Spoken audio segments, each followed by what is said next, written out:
सब राजनीति कर रहे हैं और हमें एक ही कम्युनिटी को परेशान कराया जा रहा है क्योंकि हम मुसलमान हैं। हमारे बुजुर्गों ने यहाँ पर रहकर सही नहीं करा। मौलाना अबुल कलाम आजाद ने जामा मस्जिद से कहकर हमें रोक लिया यहाँ पर कि देश हमारा है, हम यहाँ पर रहेंगे और खुशहाली के रहेंगे। लेकिन जिन्ना साहब कह रहे थे जब आज़ादी का टाइम हुआ था कि हिंदुस्तान में मुसलमान रुक तो रहे हैं, लेकिन आपको जिंदगी भर यही साबित करना रहेगा कि हम मुसलमान हैं, हम मुसलमान। आज हमारे साथ यही हो रहा है। 50 साल से लोग यहाँ पर रह रहे हैं। विवादित जमीन उधर थी, फैक्ट्री की तरफ, यहाँ पर कारखाना था।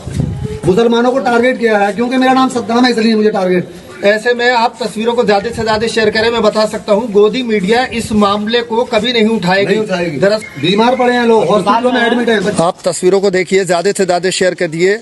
आप देख सकते हैं घर के सामान पूरी तरीके से प्रशासन द्वारा सील लगाकर हाई कोर्ट के निर्देश के बाद, और आप देख सकते हैं यहाँ पर इस पन्नी में ही ये पूरे परिवार, अब चूंकि ठंड का माहौल है ऐसे में आप देख सकते हैं किस तरह से ये लोग अपने गुजर बसर कर रहे हैं। मैं दिखाऊंगा आपको ये नोटिस जो प्रशासन ने यहाँ पर लगाया है, और इस तस्वीरों को आप ज्यादा से ज्यादा शेयर करें। पॉलिटिकल पार्टी बचाने वाली नहीं मेरे भाई, मालो दौलत बचाने वाला नहीं, पावर बचाने वाला नहीं, बचाने वाली साहब अल्लाह फरमाते सूरह मोहम्मद सल्लल्लाहु अलैहि वसल्लम के आयत 7 में, तू अल्लाह की मदद कर, अल्लाह तेरी मदद करेगा। अल्लाह के नबी सल्लल्लाहु अलैहि वसल्लम फरमाते हैं, अनस मेरे बच्चे, तू अल्लाह की हिफाजत कर, अल्लाह तेरी हिफाजत करेगा। आप तौहीद की हिफाजत करेंगे, अल्लाह आपकी जान माल इज्जत और आबरू की हिफाजत करेगा। आप इत्तिबा सुन्नत की हिफाजत करेंगे, अल्लाह आपकी औलाद की हिफाजत करेगा। आप कुरान हदीस की हिफाजत करेंगे, अल्लाह ताला आपकी जिंदगियों की हिफाजत करेगा। मेरे भाई, आज से वक्त का तकाजा है, पूरे के पूरे नौजवान तय कर ले, मैं डॉक्टर हूं, मैं इंजीनियर हूं, साथ में दीन का दाई रहूंगा, मैं बिजनेसमैन हूं, मैं दीन का दाई रहूंगा, मैं आईटी कंसल्टेंट हूं, मैं दीन का दाई रहूंगा, मैं कुछ भी हूं, मैं अल्लाह के दीन का दाई रहूंगा इंशाअल्लाह। सहाबा की तरह ला इलाहा इल्लल्लाह की दावत देता रहूंगा इंशाअल्लाह, सहाबा की तरह। ये रिस्पॉन्सिबिलिटी है मेरे भाई, ये जिम्मेदारी है। नौकर 4 दिन काम नहीं करा, रखते नौकरी पे? हाँ या ना? घर में काम वाला सही काम नहीं करा, रखते इसको काम पे? हम काम नहीं करे, अल्लाह हमें भी जमीन पर नहीं रखेंगे। आप सोच लीजिए, पूरी दुनिया पर रसूलुल्लाह और सहाबा और ताबईन तबे ताबईन 1000 साल की हुकूमत छोड़ के गए। स्पेन से लेके दिल्ली तक, दिल्ली से लेके मदीने तक, मदीने से लेके अफ्रीका तक हमने हुकूमत की, अल्हम्दुलिल्लाह। हाथ से चली जा रही है, क्यों? हमने अल्लाह को भुला दिया तो अल्लाह ने भी हमें भुला दिया। फज़कुरूनी अज़कुरुकुम, तुम मुझे याद रखो, मैं तुमको याद रखूंगा। तुम मुझे याद रखो, मैं तुमको याद। आप और मैं अल्लाह को याद रखेंगे नमाजों के जरिए, ज़कात के निजाम के जरिए, कुरान की तिलावत के जरिए, दावत दीन के जरिए, नबी की हदीस सुनाकर अल्लाह हमको याद रखेगा। जमीनों के ऊपर हमको हुकूमत देगा, कुव्वत और ताकत देगा, हमारे दुश्मनों को कमजोर करेगा, अल्लाह ताला गलबा नसीब करेगा इंशाअल्लाह। हुकूमत देने वाला कौन भाई? लेने वाला मालिकुल मुल्क और तुतिल मुल्क अल्लाह है। तो मेरे भाई, ये अहम जिम्मेदारी, इसको भूलना नहीं है इंशाअल्लाह, इंशाअल्लाह।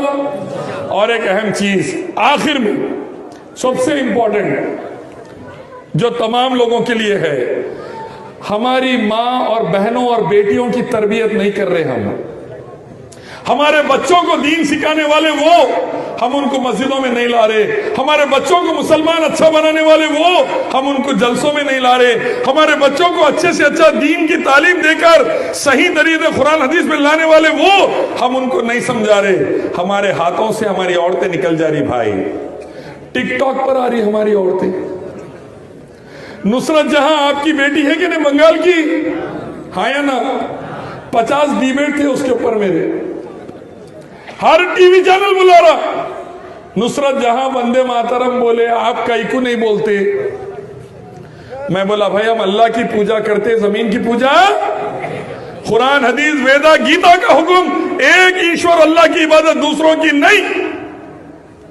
एकम विदित्यम, अल्लाह एक ही है। ला इलाहा इल्लल्लाह, अल्लाह ला इलाहा इल्लल्लाह, अल्लाह अकेला, उसका कोई पार्टनर नहीं। हम जमीन की पूजा नहीं कर सकते, हम एक रब की पूजा करते हैं, हम एक रब की इबादत करते हैं, जमीन की पूजा नहीं, मखलूक की पूजा नहीं। बोले आप भारत माता की जय क्यों नहीं बोलते? मैं बोला हम भारत की इज्जत करते लेकिन उसको माता नहीं बना सकते, क्योंकि माता बनाए तो फिर पैर के नीचे डाल के चलेंगे कैसा? कोई माता के ऊपर चलता या माता को सर पे रखता? माता को नीचे डाल के खुद लेंगे कैसा? इसीलिए हम भारत की इज्जत करेंगे, भारत की हिफाजत करेंगे, भारत में शांति उन्नति लाएंगे, भारत की तरक्की में साथ देंगे। भारत के ऊपर कोई बुरी नजर डाला उससे भिड़ जाएंगे, लेकिन भारत की पूजा नहीं, कायनात के एक रब की इबादत करेंगे इंशाअल्लाह।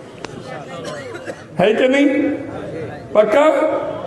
बोले नहीं, देखो हम लोग कैसे हैं आरएसएस वाले, हम भारत माता की जय बोलते। मैं बोला हाँ, सुबह में भारत माता की जय बोलते, शाम में आईएसआई के लिए, पाकिस्तान वालों के लिए काम करते मध्य प्रदेश में। सुबह में भारत माता की जय बोलते, रात में इंडियन रेलवेज को बेच डालते, एयरलाइंस को बेच डालते। सुबह भारत माता की जय बोलते, आरबीआई का पैसा साफ कर डालते। माता की जय बोलते, कामा पूरे दुश्मन के करते, श्री राम का नाम लेते, रावण के रास्ते पे चलते। ये बर्बादी चल रही मेरे भाई। ये बुराई को खत्म करने की जिम्मेदारी किसकी? इंशाअल्लाह मेरी और आपकी। खास तौर पे मैं नौजवानों से कह रहा हूं, मेहरबानी कर जितनी मेरी बात समझ में आए ये जान लीजिए, अल्लाह के दीन की दावत से बचेंगे, वरना बचने की गुंजाइश नहीं।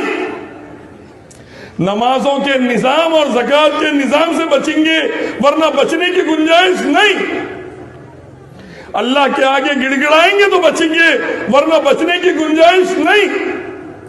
कोई भी पॉलिटिकल पार्टी आ जाओ, अल्लाह फरमाते हैं बनी इस्राइल, हमारे बंदों ने तुम्हारे को मस्जिदों में घुसकर तुम्हारे चेहरों को बिगाड़ दिया था। यानी अल्लाह के हुक्म से ही अजाब नाजिल होता मेरे भाई, अल्लाह के हुक्म से अजाब नाजिल होता।